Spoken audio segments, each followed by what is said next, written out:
Hello and welcome to Shred Show. I am your host, Chris Groh, and this is the internet's most stoked surfboard show, where today we're helping you match your surfboard to your reggae records. One of you will win a matching lowdown pad and Kainui leash. More on how you can win these and more later in this episode. Today we have a lot to talk about. We got to talk about the construction of this board, why it looks so cool, the shape, and how it performs. If you want to skip to the part of this video that seems most interesting to you, check the YouTube info below and we'll post an index of all the things that we talk about in this video. As always, comment below in the YouTube comments if you want to say hi or make a new friend. Let's talk about this board. When we talk about this board, we need to talk about the construction and the shape. And we're going to start with the construction, and that will lead us into a conversation about the shape. The most common misconception about this surfboard is that you're looking at a veneer. If you don't know what a veneer is just something that's there for decoration and it doesn't have any structural purpose. Think like a veneer on your teeth to make them look more white. It doesn't make your teeth better, it just makes you look pretty. In Firewire's Timbertek construction, which is what this board is, we're actually looking at a 3mm sheet of Paulownia wood on the hull, and we're looking at a 3mm sheet of Paulownia wood on the deck. We talked about Paulownia wood in episode...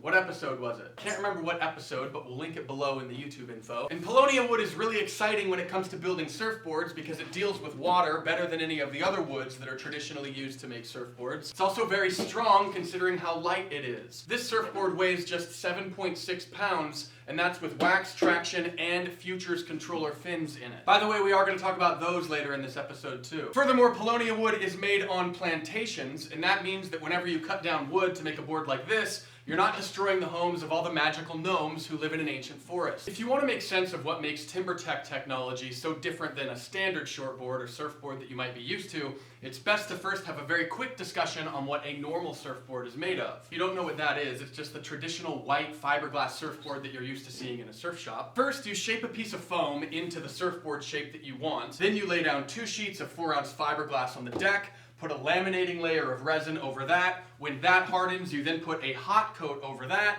which dries really hard, and you can sand that to the type of finish that we're all used to when we touch surfboards that are new. The only difference on the bottom of the board is they only use 1 sheet of 4-ounce fiberglass, and then they laminate it and hot coat it in the exact same way as the deck. Here's what makes Timbertek technology very different. With this board, they shape an EPS foam blank into the baked potato shape. Following that, they only put 1 sheet of 4-ounce glass on the deck, no 4-ounce glass on the bottom, and then they use bio-resin to sandwich this Paulownia wood onto the foam. If you don't know what bio-resin is, it's surfboard resin made by a company called Entropy. We will link that below in the YouTube info for this video, and it's made partially out of plant matter. It's much more ecologically sound. Once they have that Paulownia wood sandwiched onto the foam, they put in the parabolic stringers that we're also used to with Firewire boards. In this case, the parabolic stringers run from tail to nose, and they are Paulownia wood, just like the deck and the hull of the surfboard. The rails on this board, if we were to cut it in half, we would see that the parabolic Paulownia stringer goes about, like that far into the board where the foam is. Once this board is totally encased in Paulownia, they just put 1 little strip of fiberglass around the rails to cover the seams. Then they only add a hot coat to the surfboard. They skip the laminating layer. They're able to do that because of how strong Paulownia wood is and how much structural integrity it adds to the surfboard. What we get in the end is a surfboard that uses much less resin and fiberglass than a normal polyurethane board, and the resin that it does use is bio-resin. So if you're a fan of the environment, you're probably a fan of this. Because of the way that this surfboard was built, it's actually earned EcoBoard certification from an organization called SustainableSurf.org. They're an organization that works with companies like Channel Islands, Cole, Firewire, and more to certify that some of the boards that those companies make are made in a more environmentally sustainable way, or at least with huge improvements to the way that normal polyurethane surfboards are made, because we all know that those aren't the best thing for our planet. If you want more info on SustainableSurf.org, check the info below. Since it doesn't matter how a surfboard is made if it doesn't surf well and it isn't fun, let's talk about the shape of this board. Now, when you first get your hands on this board, there are 2 things that you may find really exciting at first. First is the rail back here, about a hand length in front of the fins, and the second is the tail shape and how that relates to the bottom contours on this board. First, let's talk about the rail. When we look at the board like this board looks deceptively thick in the rails.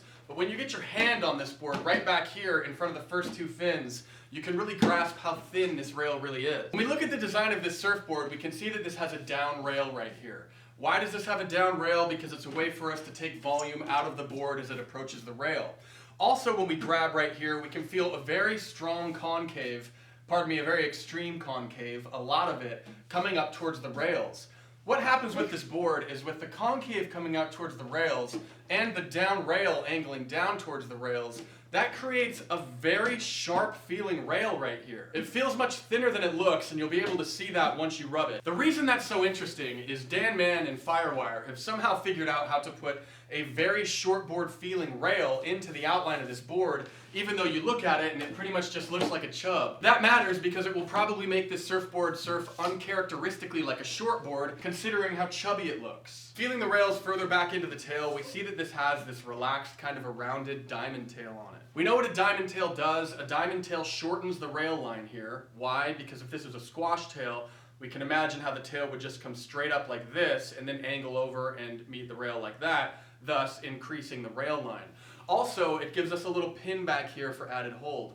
With a tail shape like this, especially on a tail this wide, we know that this will make the tail less slidey and a bit better for driving through turns. What I really love about the way this surfboard is designed is the way that this thinned out rail relates to this rounded diamond tail and the bottom contours. When you feel the bottom contours right now, you notice that this has a very heavy double concave, of course meaning that the bottom of the board goes down, up, and down like that, and you can feel this heavy V-spine coming down the center.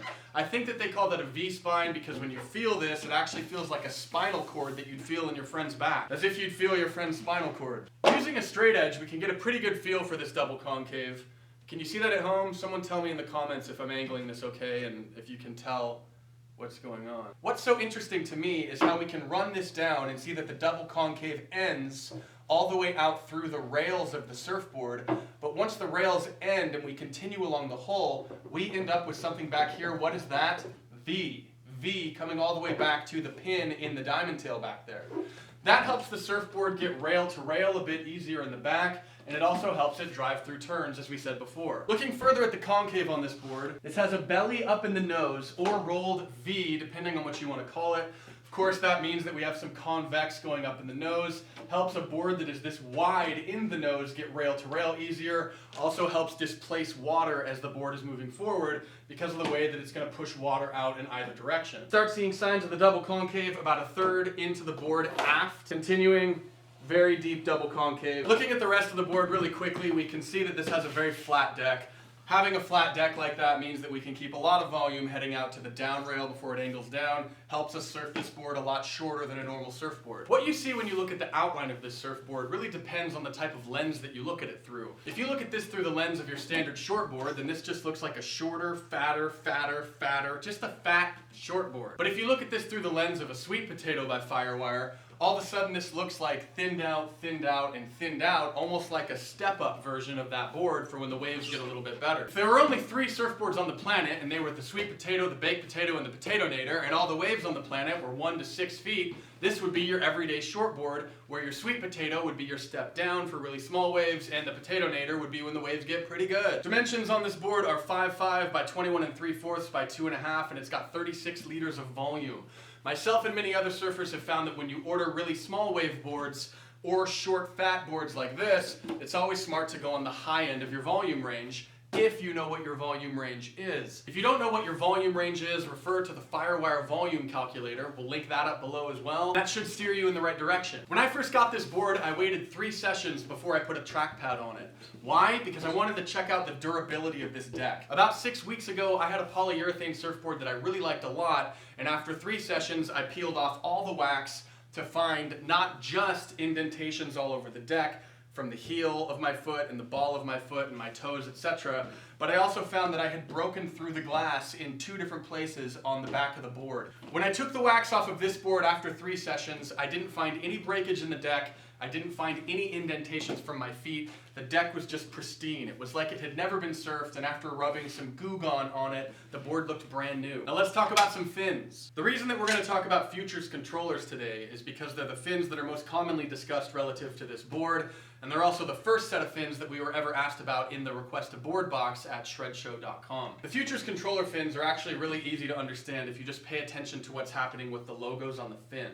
I actually didn't notice this until after I'd surfed them a couple times, but the graphics on the fin line up perfectly if you put the 2 fins together. And when you put the 2 fins together, this looks very similar to a keel fin.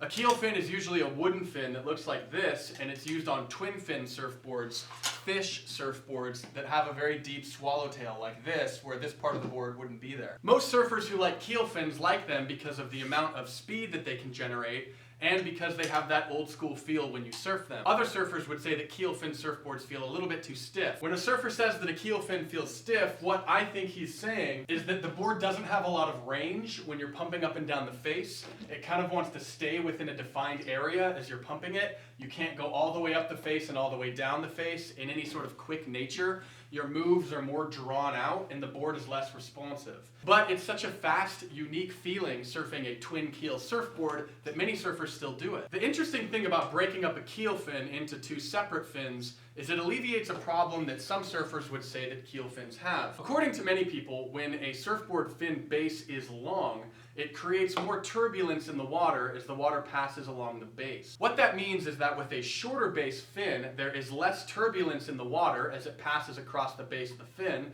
And with a longer based fin like this, there is more turbulence in the water as it passes across the base of the fin. That means that if we have a really big keel fin like this, stuck right on the rail of our board, we can create a whole lot of turbulence going across the base of the fin. The reason that turbulence is bad is because it increases drag and decreases lift. Both of those things work together to decrease speed and make the board slower. This set of fins, what Futures has done is they've found a way to give a surfboard a very twin fin type of feel, but make it a little bit faster and give the board a bit more range.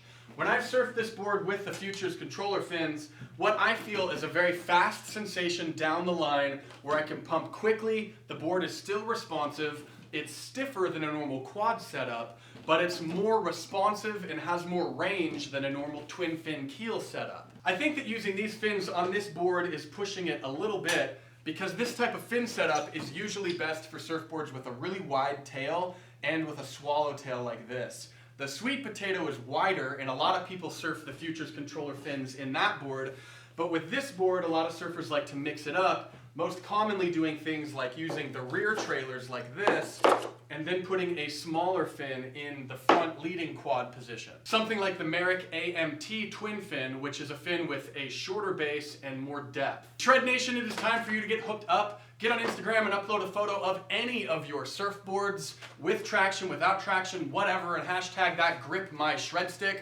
Also hashtag that AI Forever. At the end of the week, we'll be picking one of you to send an Andy Irons traction pad to, courtesy of Dakine, so get on Instagram now. Also be sure to follow Shred Show and Dakine Surf. We'll link up both accounts below. If you want to win a matching lowdown pad and Kainui leash, head on over to shredshow.com and sign up for the Shred Nation. At the end of the week, we'll be picking one of you to send both of these two so that you can rock reggae in the parking lot and represent Rastafari in the water. That does it for this episode of Shred Show. If you've ever surfed the Firewire Baked Potato, please tell us about your experiences in the comments below. If you've ever surfed the Futures controller quads with the Baked Potato or any other board, please tell us about those experiences as well. We really look forward to seeing you next week on Shred Show. May the waves be up wherever you are in the meantime.